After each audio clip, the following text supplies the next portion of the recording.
بسم اللہ الرحمن الرحیم۔ تمام بزرگوں، دوستوں، بھائیوں کو السلام علیکم ورحمۃ اللہ وبرکاتہ۔ سب سے پہلے آج ہم دیکھیں گے کہ اصناف سخن کیا ہے اور ان کی ضرورت کیوں پیش آتی ہے اور ہم نے اس کی تقسیم کیوں کی ہے۔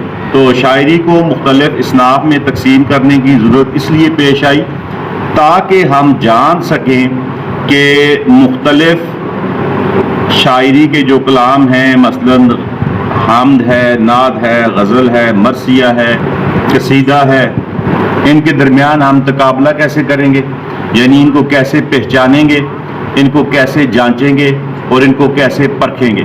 اور ہم جب ان چیزوں کو پرکھ لیں گے تو اس میں پھر کیا ہوگا کہ شعر کا جو معیار ہے اس کو ہم جانچ لیں گے، اس کی جو تکنیکی باریکیاں ہیں ان کو ہم پرکھ لیں گے، اور اس کے ساتھ ساتھ وہ جو شعر کے اندر سکم ہے، جو اس کے اندر کمی ہے، جو اس کے اندر تھوڑی تشنگی رہ گئی ہے لفظوں کی بنت کی، تو اس کو ہم کیسے جانچیں گے۔ اس لیے اصناف سخن جو ہیں اس کا جاننا انتہائی ضروری ہے۔ اس کے ساتھ ساتھ میں آپ کو یہ بھی بتاتا چلوں کہ یہی جو اصناف ہیں، انہی کی وجہ سے ہم شعراء کے تشخص، ان کی شخصیت، ان کے کلام کی حیت اور ان کے کلام میں استعمال ہونے والے الفاظ کو جانچتے ہیں، پرکھتے ہیں۔ ہم شعر کو دیکھ کر بتا سکتے ہیں کہ یہ کلام فلاں شاعر کا ہو سکتا ہے یا نہیں ہو سکتا۔ سب سے پہلے ہم گفتگو کریں گے موضوع کے اوپر، یعنی موضوع سے مراد وہ مضمون ہے جو کسی شعری تخلیق سے واضح طور پر وابستہ ہوتا ہے، یعنی کہ کسی بھی شاعر نے کس موضوع کے اوپر اشعار لکھے ہیں۔ تو اس کے ساتھ ساتھ اس کی حیت کا اندازہ، حیت سے مراد ہے کہ انداز و بیان کی کیا صورت ہے اور کون سی فنی اور تکنیکی خصوصیات اس شعر کے اندر موجود ہیں، یعنی کہ اس شعر کی جو تخلیق کی شناخت ہے وہ کیسے ہم جانچیں گے، کیسے ہم پرکھیں گے۔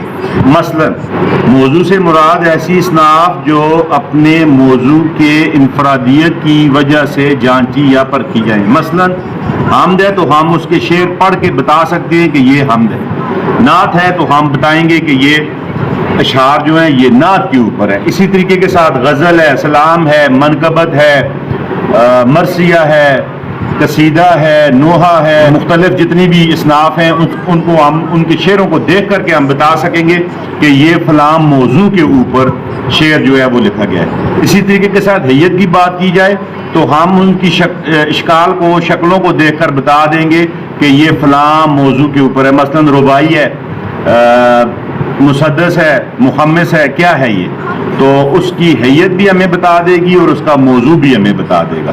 اب اصناف نثر کے اوپر بات کریں تو بہترین الفاظ کی سادہ مگر عمدہ طریقے سے اس کا بیانیہ جو ہے یہ اصناف نثر کہلائے گا۔ اس میں جملے کی ساخت پر زیادہ توجہ دی جاتی ہے، جملے کو معیاری انداز میں پیش کیا جاتا ہے یا لکھا جاتا ہے۔ اصناف نثر میں ناول آئے گا، ناولٹ آئے گا، افسانہ آئے گا، افسانچہ آئے گا، آپ بیتی آئے گی، جگ بیتی آئے گی، داستان، سفرنامہ، ربوتاز، یہ سارے جو ہیں یہ اصناف نثر ہیں۔ اور اصناف سخن جس کو ہم کہتے ہیں اس میں بہترین الفاظ کو بہترین انداز میں لکھنا یا بیان کرنا اصناف سخن کہلاتا ہے۔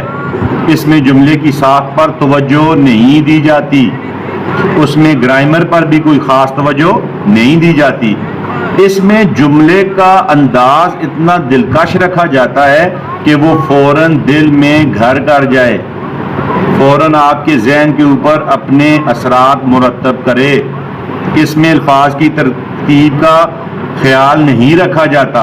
اصناف سخن میں جملے کو بامعنی اور پر اثر بنایا جاتا ہے۔ اب اصناف سخن میں کون کون سے اصناف آئیں گی؟ آپ اگر انتہائی مختصر طریقے سے سمجھنا چاہیں تو اس کی ترتیب کچھ یوں ہوگی کہ جو اصناف نثر ہیں یعنی جو نثری تحریریں ہیں وہ، اور جو اصناف سخن ہیں وہ ہیں شعری جو تحریریں ہیں، یعنی شعر جو ہم کہتے ہیں۔ تو جو ہم شعر کہتے ہیں اس میں وہ پر اثر ہونا چاہیے، اور جو ہم نثر لکھ رہے ہیں اس میں ہم نے بہترین جملہ سامنے لانا ہے، بس یہ فرق ہے دونوں میں۔ کہ شعر میں ہم نے اس کو پر اثر بنانا ہے اور نثر میں ہم نے اس کو بہترین طریقے سے اس کی جو لفظوں کی ترتیب ہے وہ انتہائی اچھی ہونی چاہیے اور معیاری ہونی چاہیے۔ اب اگر ہم اصناف ادب کی طرف یعنی نثر کی طرف آئیں تو اس میں ہمارے پاس جو چیزیں آئیں گی اس میں سب سے پہلے ناول آ جائے گا، ناولٹ آئے گا، افسانہ آئے گا، افسانچہ آئے گا، تنقید، کالم، نثر، خاکہ، انشائیہ، کہانی، قصہ، داستان، ڈرامہ، فلم، پیروڈی، سفرنامہ، ربوتہ، سوانح حیات۔ تو یہ چیزیں آ جائیں گی اصناف ادب میں۔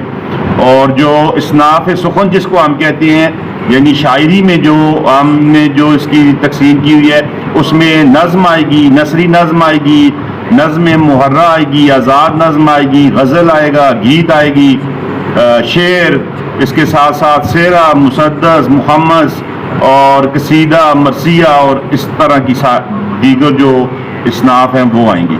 تو اللہ تبارک و تعالیٰ آپ کا، میرا، ہم سب کا حامی و ناصر ہو۔ امید ہے کہ آپ کو کچھ نہ کچھ اصناف ادب اور اصناف سخن کی سمجھ آ گئی ہوگی۔ اپنی دعاؤں میں یاد رکھیے گا۔ والسلام۔